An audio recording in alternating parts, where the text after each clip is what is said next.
Je vais vous partager 6 étapes clés pour devenir un leader empathique et performant.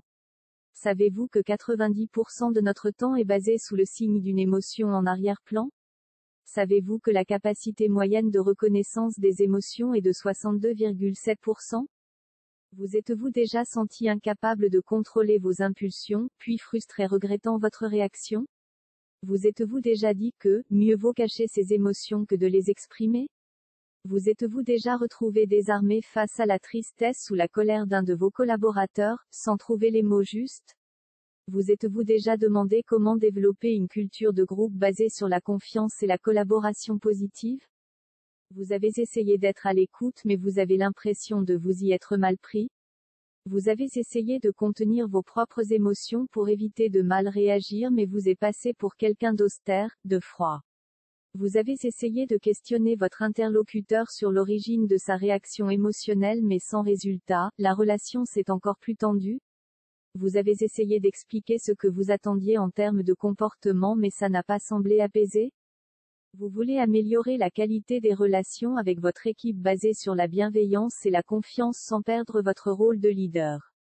Vous voulez faciliter l'expression individuelle, créer une dynamique d'intelligence collective, sans ignorer les non-dits et les objections non verbales.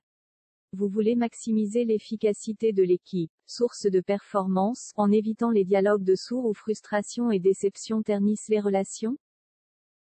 Être un leader empathique et performant, c'est développer votre écoute active pour savoir lire entre les lignes, détecter les signaux faibles, décoder les non-dits et le ressenti de l'autre dans le but de permettre une prise de décision intelligente.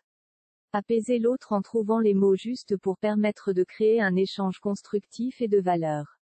Être capable de vous mettre à la place de l'autre, de comprendre son cadre de référence et ses besoins, de mieux communiquer et créer une relation de confiance.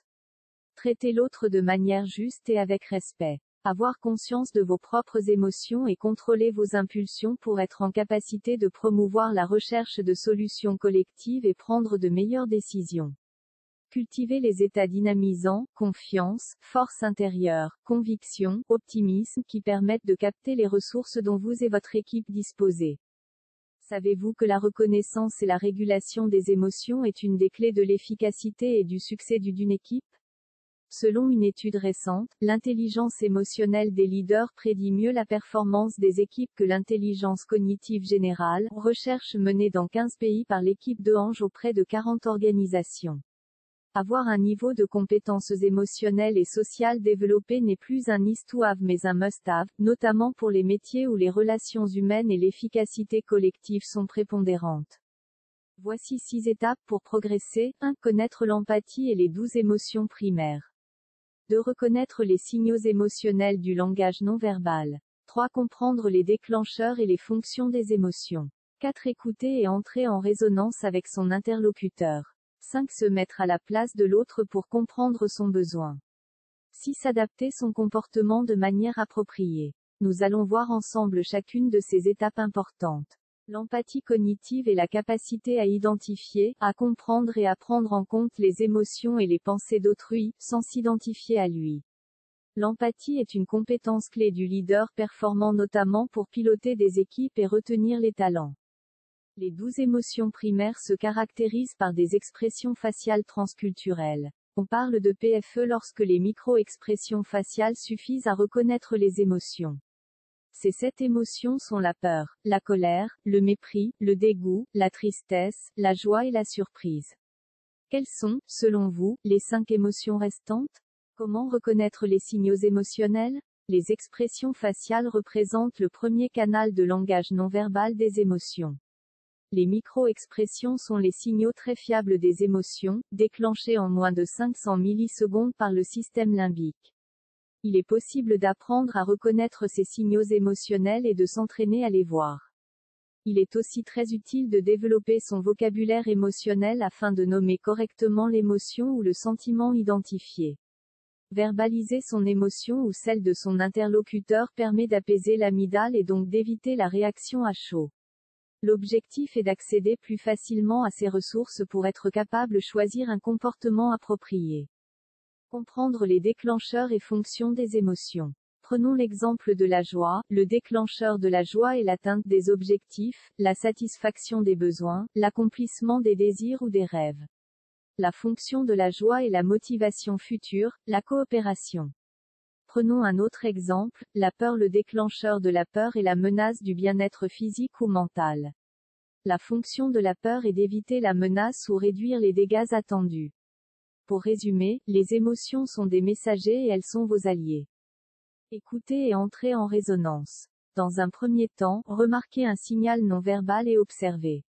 Mettez-vous en écoute active à 360 degrés. Réalisez une pause empathique, un geste incitatif non verbal comme un signe de tête, ou une observation de ce que vous voyez. Dans un second temps, faites une déclaration miroir. Par exemple, vous froncez les sourcils, vous souriez, ou vous acquiescez.